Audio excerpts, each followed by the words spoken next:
See, the rest of the cast of characters, I just saw them.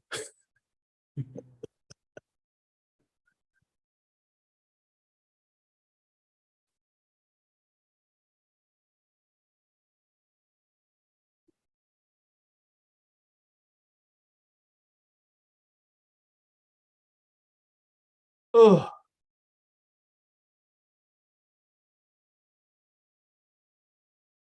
Move that we approve the whole agenda, Mr. Chairman. As I think we have to, think I have to say that's out of order. We're doing that all the time. All right, Mr. Mayor, I see you back. All right, We we got made it. everybody. We got it. Let's call the meeting to order, and Councilmember Shade, if you bring a few words, I'd be appreciative. We all would be appreciative. Well, thank you, Mr. Chairman. And this is my third committee meeting for today. We started off with our Public Safety Committee meeting. And I asked Chief Courier to do an invocation. I thought it was appropriate that our fire chief recognized the significance of today's anniversary, 22 years after 9/11. Certainly that, and one of the other events of my life was the assassination of President Kennedy that will always remain in my life, in my mind. So we have a dedicated men and women of our fire department and our police department, our first responders throughout the county and our state that we run into on a regular basis. We certainly have to recognize them always for the work that they do in protecting our communities throughout the year, the sacrifices that they make. We ask that the good Lord watch over them and protect them always, that the good Lord keep in mind the men and women of New York and Washington and Pennsylvania who were suffering and involved in that attack on our country, attack on our democracy, that them and their families and survivors are always in the graces of God, love and dedication, that they protect us, watch over us, and keep us safe always. In God's name we pray, amen. Amen. Amen. Thank you. Thank you. Chair, entertain a motion to approve the minutes from August 14th, 2000. Second. Probably moving second. Any questions on those minutes? Hearing none, all in favor, would you please say aye? Aye. All right, thank you. Down to acceptance and dedication of rights away, Mr. O'Brien. Yes, sir. Good afternoon, Mr. Chairman. Items 1 and 2 are the authorization to extend the duration of some temporary right-of-way and construction easements for some drainage maintenance improvements. I believe those are at the St. Andrews Garden Apartments. Matt, correct me if I'm wrong on that. That's right, Mr. O'Brien, the Palmetto Apartments, the area for temporary construction easements for the Forest Acres project, just extending those easements for a little bit longer so we can finish up that project. Okay, thank you, sir. Mr. Chairman, you want to vote on them all at once? Well, let me do this. Let me ask a question, Mr. Fountain. Now, Mr. Fountain, on that part of the easement that borders between the neighborhood and St. Andrews Parks and Playground, the piece where some neighbors had their fences into what is the right of way or the easement, I should say the easement. Are we still, I know I want to try to get a meeting between the neighbors and the contractor and of course our department. Are we still on schedule of getting that done before they get in there and start digging and knocking down fences? We can still set a meeting before that, yes. Okay, well, they got a letter almost 30 days ago saying that was like their 30-day notice. So I didn't want anything to fall between the cracks before we met with those people. That's right. And that is only in the existing permanent easements. The items we're doing tonight are just the temporary construction easement extensions on the apartment. I understand that, but it gave Yes. rise to me asking that question. Yes, absolutely. Just wanted to make sure the other council members understood what we were talking about. Oh, okay, great. Thank you, Mr. Chairman. All right, thank you. Yeah, Mr. Bryan, you can continue. For Okay, both. item number 3, Mr. Chairman, the retreats at Verdier Phase 1. These are portions of 2 right-of-ways, and that subdivision is located off of Beach Ferry Road. No, wait a minute. Let's take the items E1 and 2.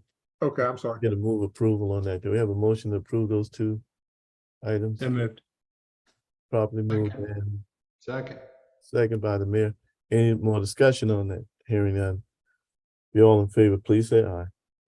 Aye. Any opposed? Thank you. Now, Mr. O'Brien, E3. Yes, sir. That's that's the retreats at Verdier located off of Beach Ferry Road. These are two right-of-ways that are newly constructed. They've been inspected and accepted by our inspectors and will be entered into the city's maintenance system if that's so the wish of the committee. Okay, So move. properly moved Second. and seconded. Any discussion on retreats at Verdier? Phase one. All in favor, please say aye. Aye. Aye. Any opposed? Ayes have it. E4, Mr. O'Brien. Yes, sir. This is a acceptance and dedication of a new 20-foot exclusive stormwater drainage easement in conjunction with the property at 89 Fishburne. It's part of the 89 Fishburne Street Affordable Housing Project, and it will allow us to have right of entry to operate and maintain the existing public drainage infrastructure throughout the subject property. Move for approval. Properly moved by Councilman Shade, Second. seconded by the mayor. Any discussion? All in favor, please say aye. Aye. Aye. Any opposed? Ayes have it. E5, Mr. O'Brien. Yes, sir. This is one of our letters to DOT where we're notifying them that we'll accept maintenance of those specialty items in conjunction with the project at 411 Meeting Street. I look forward to Councilman Shade moving approval on this one. I'll move to approve. Thank you, Mr. Second. Mayor. You got a second out there? Second. Probably moving, seconded by Councilman Bob. Any discussion? Hearing none, all in favor, please say aye. Aye. Any opposed? No temporary encroachments, environmental update, G1. Yes, sir. Matt had a conflict, so I'm just going to give you a brief update. Guards and trash continue to be working very well. We met last week with the mayor, and one thing we're very excited about too, Brandon Sott, who the committee has met previously, is our new Director of Environmental Services up there, and he's done a fantastic job. We're within 3 or 4 positions of having all of our driver positions filled, which has been a long time since we've had that. And very excited for the work that Brandon and Matt are doing in conjunction with Kate Cross and her staff. So we're very excited about that. And as I said, even last week with the holiday week, we were able, we collect on Fridays because we back everything up a day. We were able to get everything collected. And the only other thing I wanted to mention to the committee, it's regarding environmental services, it's our grounds maintenance, our street sweeping division. We're really trying to make a concerted effort to improve our power washing on King Street, and we've come up with basically it's kind of a new schedule where we're going to start actually power washing earlier in the morning. And Kay's Cross and HR department has helped us make some adjustments into some of our positions. So we're going to start that hopefully in about 2 weeks, where we'll be able to actually get in there before the crowds of our tourists and citizens get on those streets and get there and get those streets power washed. So we're pretty excited about that. It's great. I used to see that anyway in New Orleans, and the main was a Canal Street with a big hotel. On Bourbon Street, yes, sir. They power wash it. I mean, early in the morning before. The difference down there is most of the store and business owners do their own power washing there, as you can imagine. But and we get some of that in our business district too. But between us and the new King Street Ambassador program, who's also assisting with some giving us some good help. And I think the mayor and I were talking the other day. I ride King Street every morning on the way in and afternoons on the way out. And I think the trash and garbage pickup issues we just want to make sure we continue to keep those things clean for our citizens and our tourists. Great. Now, listen, that's great news on having the drivers hired. It was kind of sad there, Mr. Mayor and everybody on this committee, when the private sector were hiring our people away, and we were kind of handcuffed there financially for a while. We can thank the mayor and the council members for the salaries you did. You made us competitive and all that. And I did want to mention one more thing. Matt sent out an invitation, which I think most of y'all saw, this Wednesday up at the Eagle plant. They're constructing 2 of our new garbage trucks, and we're going to do a little quick tour. Anybody that's able to make that's great. And if not, we'll hopefully get you up there another time. All right, great. That's good news. Any questions of Mr. O'Brien from committee members? All right, thank you for that. Mr. Chairman, Mayor has his hand up. Oh, Mr. Mayor, I'm sorry. I didn't see him. speaking of street sweepers, and we were, y'all, as you know, we were pretty blessed week with Idalia's impacts were not so severe, with the exception of water coming over the top, so to speak, in sections where we hadn't not completed the low battery elevation yet, and particularly in Charleston Village and the Upper East Side, another area where that 9.23 tide brought water and crap in with it. And so one thing about being resilient is cleaning up fast. And we had our street sweepers out and about in full force. But I just want to let council know that we also called around, and I'm pretty sure it was the town of Somerville and Berkeley County both sent us some street sweepers to be part of the effort. And Tom, if there's anybody I'm leaving out, that also send us street sweepers to help clean up that day or next couple of days, let me know. Yes, sir. That's, I appreciate you mentioning that, but that is correct. Mr. Cribb and then Russ Cornett, the town engineer of Somerville, both called me the next morning and had sweepers down there within 2 hours, and they really were tremendous help. And matter of fact, we're drafting a letter for you to send both of them, thanking them for that. We'll get that to you for signature. Right. I wanted council to know as well. Yes, Thank you. sir. Thank you for mentioning that, sir. Good work. Any more input? All right, Mr. Fountain, H1, stormwater management update, spring fish burn phase 4. Yeah, thank you, Mr. Chairman. So this is for phase 4, the final closeout change order, as we call it, for the phase 4 project with Conti Enterprises. It's change order 13. The total amount of the change order is $601,794.90. That is basically all the final settlement items, basically relinquishes all potential for claims or future changes. The impact to the contract value of that amount is where it gets more complicated, is $150,982.18, because some of that funding is already in the existing construction contract. It's just allowing the contractor to be able to bill to it. So we shift from a project contract with Conti from $51,810,548.80 to $51,961,530.98. It's funded through the Transportation Infrastructure Bank and the King Street Gateway TIF. All right, you heard the information. What's your pleasure? Move to approve. Move to approve, Councilman Bowden, seconded by Councilman Shade. Any more questions or discussions on it? Great to see it come to a close on that phase, Mr. Fountain. I'm telling you, it's been a long time coming. Yeah, thank you, Mr. Chairman. We feel really good about this one, and that this project was bid pre-COVID, logistics issues, obviously labor market rates doubling, and we ended up less than 0.5% over budget on the original construction contract. So we're still within the project funding allocation for the project, and less than 0.5% of an increase for construction contract. So that's simply outstanding. Somehow, I mean, we got to get that out in the press. People need to know that. I mean, it's great for our committee to know, believe me, and hopefully our council on tomorrow. But in a broad sense, our community and the country has been beat up on how inflation has been just taking advantage of all of us. This and the wall certainly has been, the management on it has just been, it hasn't been good. It's been outstanding. Thank you for you and your team, what you do. All in the favor of the motion, please say aye. Aye. Any opposed? Thank you. H2, Forest Acres Drainage Improvement Project update. Yeah, thank you, Mr. Chairman. I have just a couple of slides briefly for Forest Acres. We've hit a pretty major milestone for this project. Just as a quick refresher for the committee, Forest Acres is the large-scale drainage improvement project that we're doing near Playground Road. Phase 1 was completed in 2018. That's the West Ashley Bikeway, basically, is what we think of, where we did the rework under Sanders Boulevard, improved the outfalls, built the drainage system and culvert along the bikeway.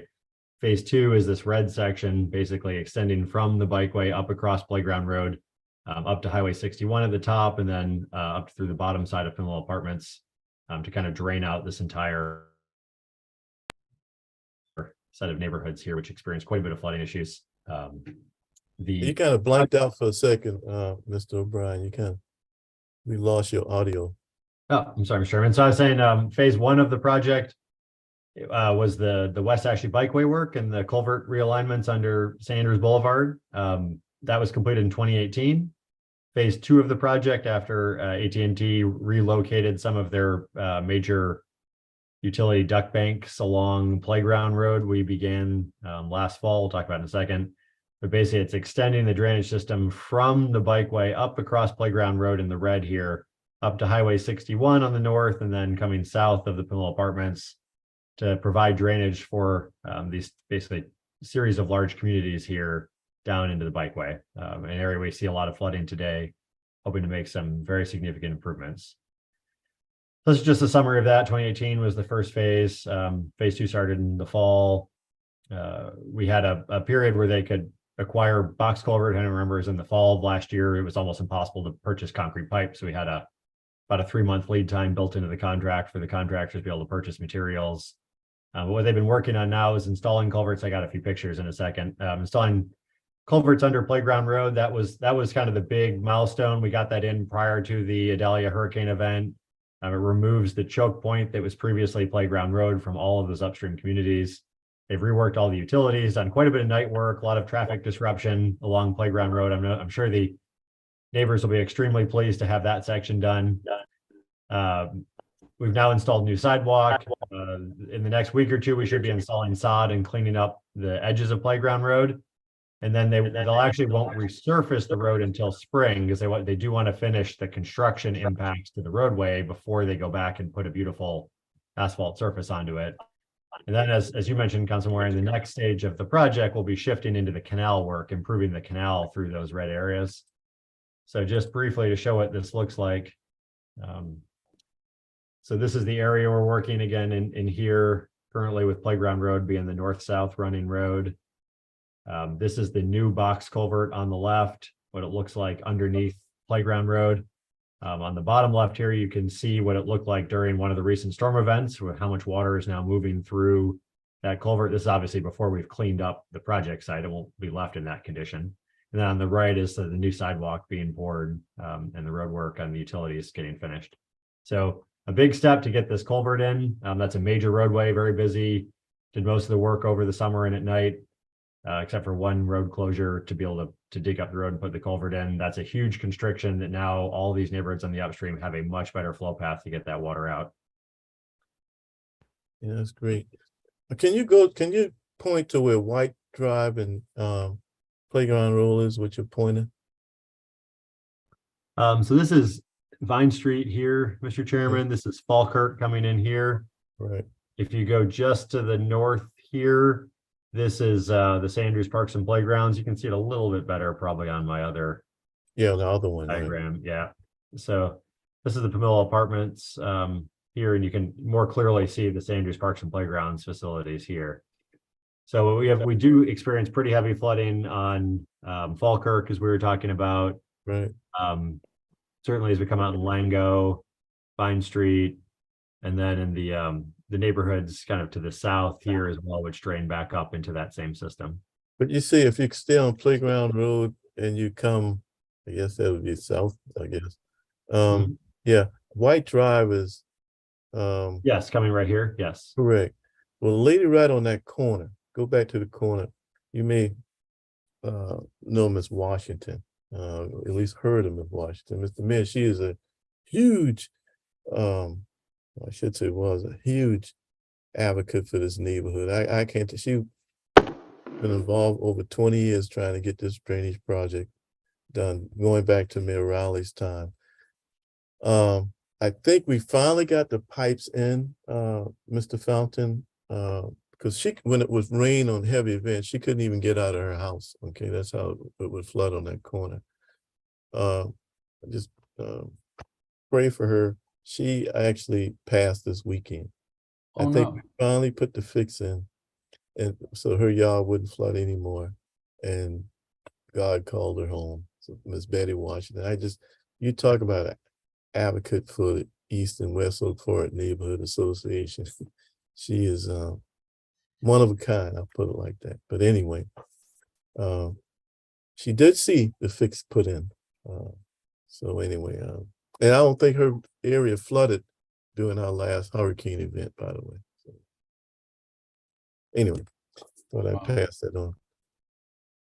This is coming along fine. As a matter of fact, Mr. Fountain, some of the people on Falkirk, because for you all who may or may not know, the water would raise up in the ditch, come through these people's backyard who backed up to the ditch and now canal, go through their yards, flood Falkirk and the houses across the street. That's how rain events would affect these people. You get over 3 inches of rain. The neighbors were so interested in this project, Mr. Fountain, they actually came out to their back fences and said, man, they were marveling how the water was moving through as opposed to rising in years past. So they were telling me, you won't believe how fast that water is moving through, after those big culverts got put underneath playground roads. So it's great. All right, Mr. Fountain, I'm coming to you, Mr. Councilman Shade Schuler. I'll come to you now, Councilman Shade. You had your hands up. Well, thank you, Mr. Chairman. I just more of a curiosity question, and if Matt, you can answer this or not, but this whole drainage improvement for forest acres, how much of the area that we're working on is outside of the city limits? I'm just, if any. That's a good Not- question, Mr. Chairman. not There is in- there certainly is some mixing of jurisdiction in the area. There is a lot of city jurisdiction here, but there is some patchwork of other properties. Mr. Chairman might actually have a better handle on the exact percentages, so I could look it up quickly if you're interested. Not right now, but I'm looking at this, and the benefit of this project is certainly for a majority of our constituents, but it is also going to benefit collaterally. You're right. It's divided government up in there. You got PSD as well as city Yeah. up in there as well. You're right.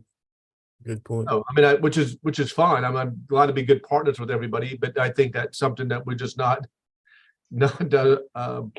waving that flag a little bit, Mr. Chairman, that Well, let's put it like this. Those areas in the PSD that's benefiting from that, we don't collect stormwater fees from that. Please for this. you saw where I was going with that comment. I know you did. You're right. I just think there's something we just need to let people be aware of, is that Agree. we are I agree. we're being very good neighbors. I do agree. If you can get that, Matt, that's fine, but I mean, it's not critical. I'm just kind of curious about. And this is the map, Mr. Chairman. I mean, it's a little hard to see. The green section here is the current improvements, with the bikeway being here. The green properties are properties in the city. The white properties are in the unincorporated county. So there is certainly some locations that are unincorporated county, and many of these are state roads. Certainly they're SCDOT maintained roads, but the majority of the properties themselves are city, barring some of the DOT roadways. But there are some unincorporated properties as well, certainly. Mhm. Yep.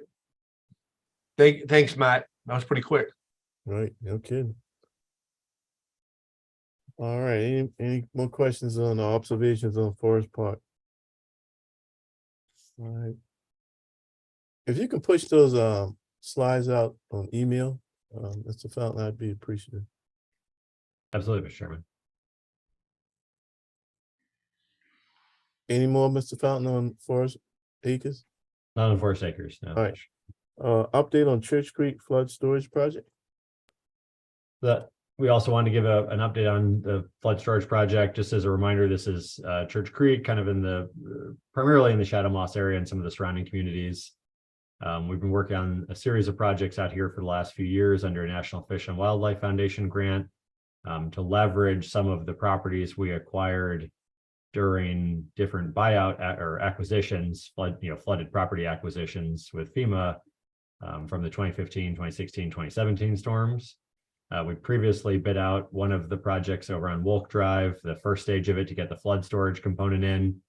We're currently out to bid for the Bridgepoint townhome work on what we call the ecological park here, about 6 acres of work where the Bridgepoint townhomes once sat on sort of an island inside the drainage system.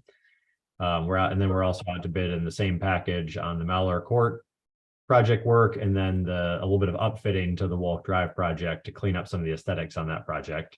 We got flood storage in. Now we're just trying to go back and make it look a little bit better based on some neighborhood input we've gotten as well. So that project, again, with the National Fish Wildlife Foundation grant, some partial funding from the Church Creek Drainage TIF and the Drainage Fund. Just summarizing what I just talked about, we're continuing design right now on the southern area down by Crosstown Church and the railroad track to do a kind of a larger wetland preservation storage project in collaboration with the two church properties. And then we're working with the Parks Department to design some more active park elements on the concept plan that we have for Bridgepoint Apartments, including some of the work that we propose, like a playground, water fountains, picnic tables, potentially a restroom facility. So we have, just as a reminder, sorry, what that site looks like, pushing too many buttons. This is the Bridgepoint site, sort of the island sitting in the middle being turned into kind of floodable wetlands with a trail system, playground facility, and then having expansion capacity to do things like add in some fishing docks or pavilion. Different options are kind of left open depending on how the site is best used and how the neighbors the most enjoy using the property. The other site down here is just kind of Mallard Court, Wolf Drive. The existing flood storage area is this one on the right where we put in the storage in advance of hurricane season. And some of the initial vegetation, we're going to come back and clean up some of the landscaping there, then connect it over to a new outfall that will be created through the Mallard Court site. So this is a pretty big set of improvements going in. I mean, almost 6 or 7 acres of flood storage project on what were previously flooded homes, right, in the Church Creek area. So it's a huge improvement for the city as a whole to get people out of these, basically homes that are continually damaged by flooding, and then leverage those properties to reduce the flooding on the homes that are adjacent to those other previously flooded homes, so that as we get these increasing storms, increasing sea level rises, we don't have those properties flooding as well. So I was trying to do as much as we can with the properties we have. And then the mayor's been a big advocate, as has Councilman Bowden, for going back and adding in some more active recreational benefits onto these properties as well, doing things like the playground, making sure that the people who live next to these projects can really enjoy the sites, as well as getting flood reduction out of them, which is certainly from an engineering perspective, we certainly see as an enjoyment aspect that your property is protected from flooding. But I definitely understand that, trying to leverage that benefit like we've done in many other areas to say, well, how else can we make this site a benefit? And making it beautiful and having active recreation is a great option for that. That's my update for Church Creek, Mr. Chairman. Good. Councilman Bowden, any input on this? Sorry, I wasn't sure if I was muted or not. Thanks, Matt, and thanks, Mr. Chairman, if you requested this for an update. I know it's questions that I get asked a lot. Yeah, we'll just wait and see. I think we all learned a valuable lesson about what happens when you take a good idea like this and then put it into practice and let the community respond to it, and on the complaints we get and things we need to do to improve it. But I feel confident that Matt's got a great handle on that, and so I just appreciate all the work everybody's doing on this. I agree. Mr. Fountain, in the way of maintenance, our park system will maintain this, or stormwater would maintain? I mean, like getting the grass cut and that kind of thing.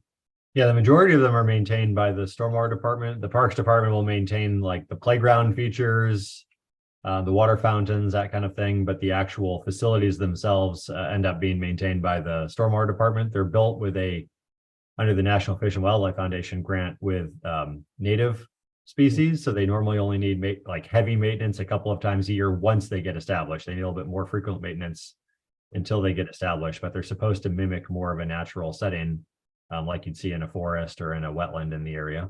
Can you point out where the playground is going to be?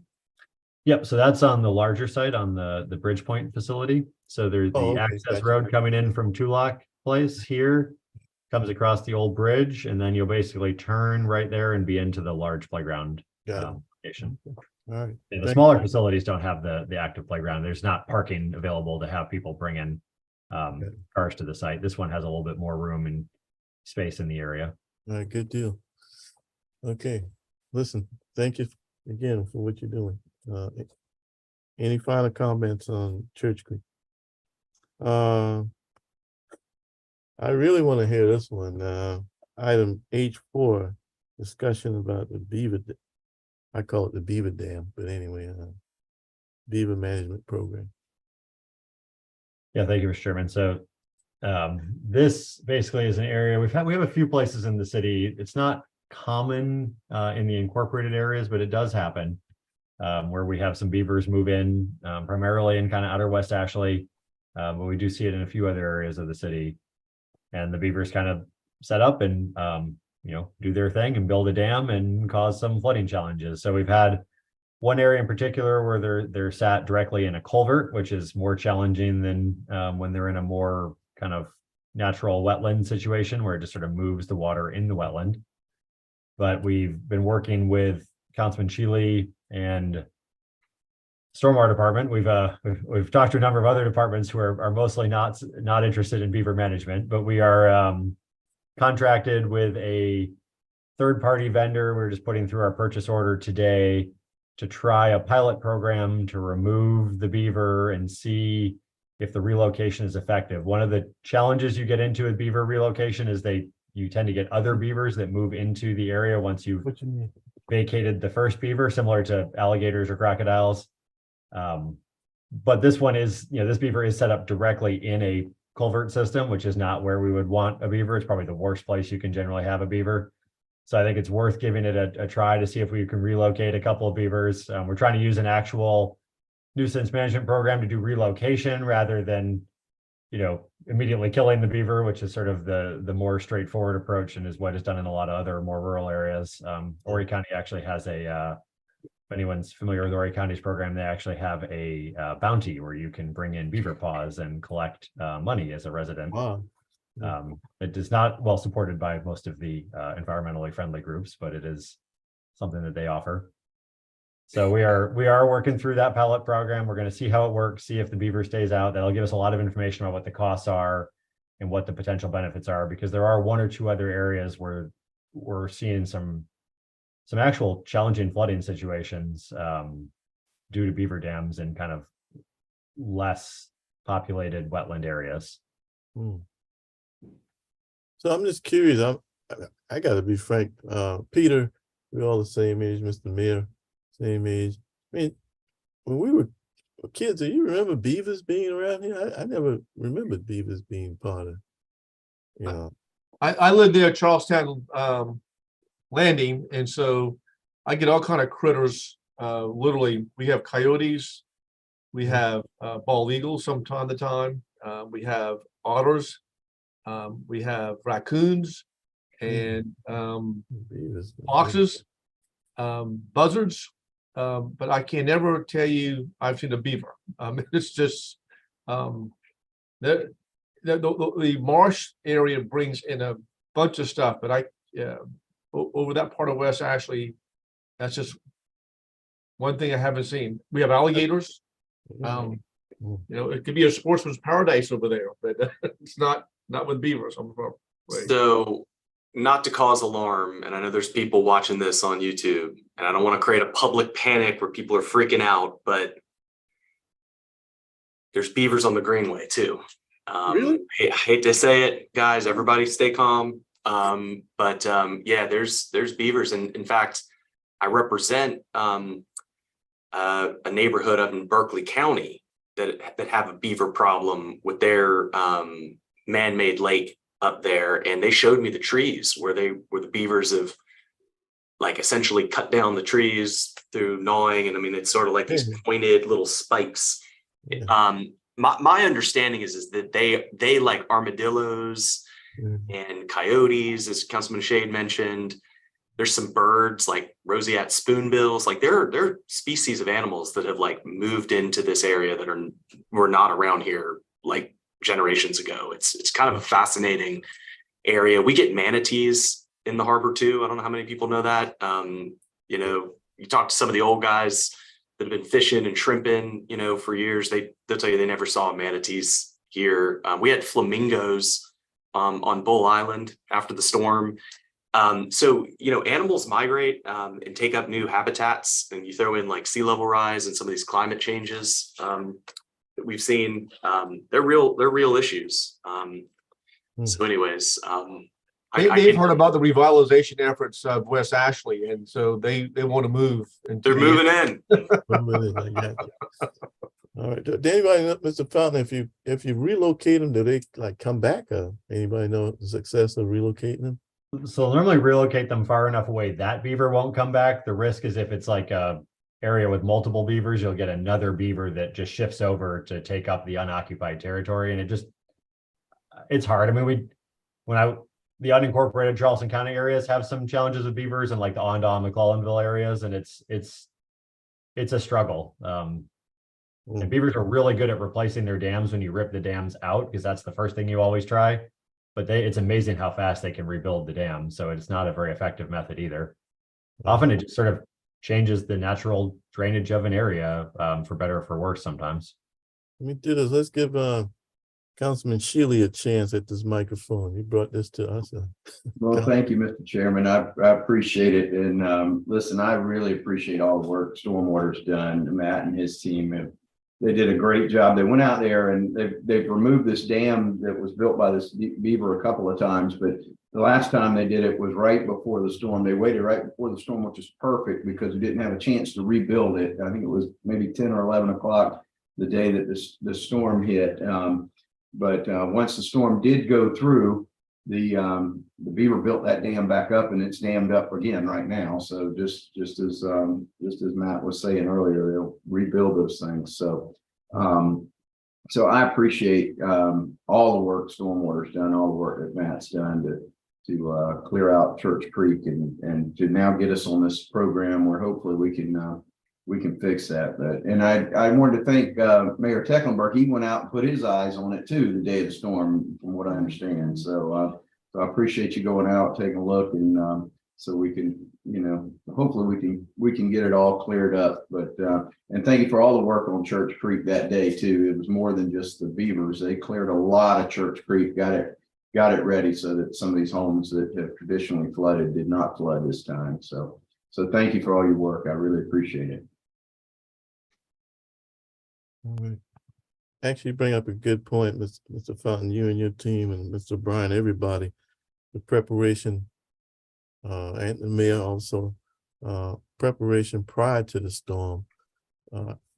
Sometimes that's invisible, man. It means so much, draining down Colonial Lake, so it'll be at a lower level, should the storm hit.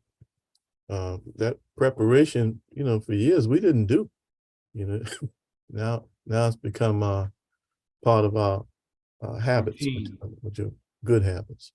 That's right. So that takes care of the beavers. So miscellaneous, I-1. Mr. Chairman, Councilmember Bowden does have his hand up. I don't know. I'm sorry, I didn't see that. Councilman Bowden, didn't see it. That's all good. I just wanted to wait till we finished and I'm back up a little bit to Church Creek. There was something popped in my head and I forgot. Now it's popped back in. The area right around Bridgepoint, Matt, I've been just getting some calls about residents concerned with like some overgrowth over there, like in the, I guess like around the edges of the ponds and stuff over there. Is the project at Bridgepoint going to address any of that? So the project Bridgepoint will address the site itself, which is surrounded by the waterways, as we kind of talk about them. There are a number of other areas that are questions of jurisdiction on maintenance, as we've talked about in the past. I know our crews, we have been putting together some maintenance plans to go talk with both the golf course and some of the property owner. They're not really property owner associations, they're kind of like neighborhood pond locations, similar to what Councilman Chile actually has in a lot of them in his district as well, where there's sort of these pseudo private ponds scattered about, sometimes with public easements on them.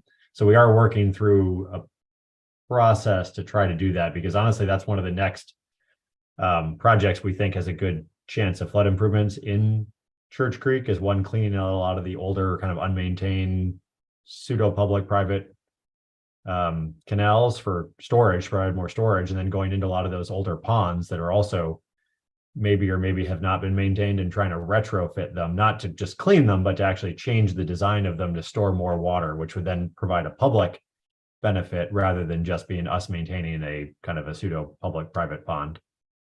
So not on the short run, other than on the property, but that is one of our plans over the next year or so, is to try to get into a lot of those areas and do more maintenance.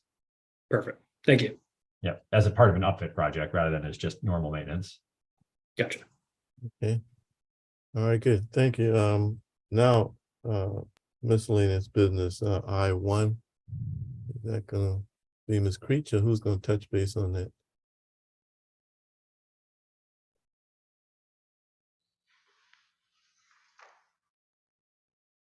Hello. Oh, Are we doing an executive session for this one? I think the first That's the one, Mr. Chairman, is not executive session, and the second one is executive session. all right, yeah. So you're up on each one. Yeah, this is just the ordinance, isn't it? Right. To add members to the Peninsula Protection Committee. Right, that's all it says. Oh, I didn't know whether Ms. Creech was gonna address that or not, so, what's the pleasure of the committee? Entertain a Move motion. for approval. I think we had the simple addition of some new members to. That's right. Yeah, Move for approval. I'd Second. Okay, probably moved and seconded by the mayor. Any discussion on it? Hearing none, all in favor, please say aye. Aye. Any opposed? The ayes have it. Thank you. Now, H2, executive session to discuss potential claims on property damage on Holton Place. Executive session, are we gonna entertain a motion to go into executive session? So moved.